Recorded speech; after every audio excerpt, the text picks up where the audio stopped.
میدان کربلا میں کرامات کا ظہور۔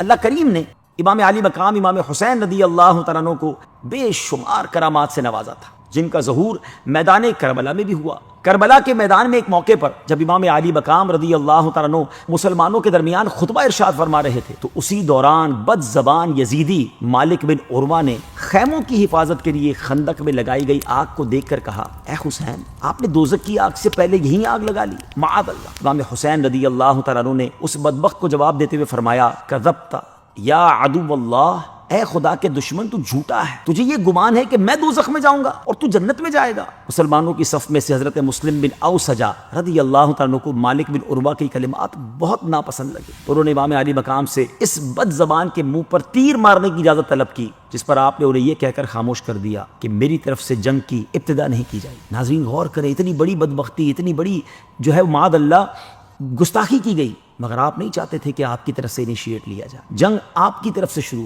یہ کہہ کر اب حضرت امام علی مقام نے بارگاہ الہی میں اپنے ہاتھ پھیلائے اور عرض کیا کہ یا رب، عذاب نار سے قبل سے دنیا میں آتشی عذاب میں مبتلا فرما۔ حضرت امام حسین کا بھی یہ کہنا تھا کہ اس بدبخت کے گھوڑے کا پاؤں ایک سوراخ میں گیا، جس کی وجہ سے وہ گھوڑے سے گر گیا اور اس کا پاؤں رکاب میں الجھ گیا، پھر گھوڑا اس کو لے کر بھاگا اور آگے جا کر آگ کی خندق میں اسے ڈال دی۔ معاذ اللہ، امام حسین پر آگ کی بات کر رہا تھا، مگر آپ کی جو دعا تھی اس کا اثر یہ ملا کہ ہاتھوں ہاتھ وہ آگ میں جا کر جل گیا۔ اس پر امام حسین نے سجدہ شکر ادا کیا اور اللہ عز و جل کی حمد و ثنا بیان کرتے ہوئے بلند آواز سے، جس سے دونوں لشکر سن سکیں، دعا فرمائی، یا اللہ، ہم تیرے حبیب علیہ الصلوۃ والسلام کے گھر والے اور ذریت یعنی اولاد ہیں، ہم پر ظلم کرنے والوں کے ساتھ انصاف فرما۔ اسی دوران دشمنوں کی صف سے ابن اشعث نامی شخص نے کہا کہ آپ کو حضور علیہ الصلوۃ والسلام سے کیا نسبت ہے؟ اس کی اس بے ادبی کی وجہ سے امام حسین کو بہت تکلیف پہنچی۔ آپ نے بارگاہ الہی میں عرض کیا، اللہ، ابن اشعث نے میرے نسب پر جرح کی ہے اور یہ مجھے تیرے پیارے حبیب علیہ الصلوۃ والسلام کا بیٹا تسلیم نہیں کرتا، یا اللہ اس بد زبان کو فوری عذاب میں گرفتار فرما۔ اس دعا کے بعد اس بے ادب کو قضاء حاجت کی ضرورت پیش آئی،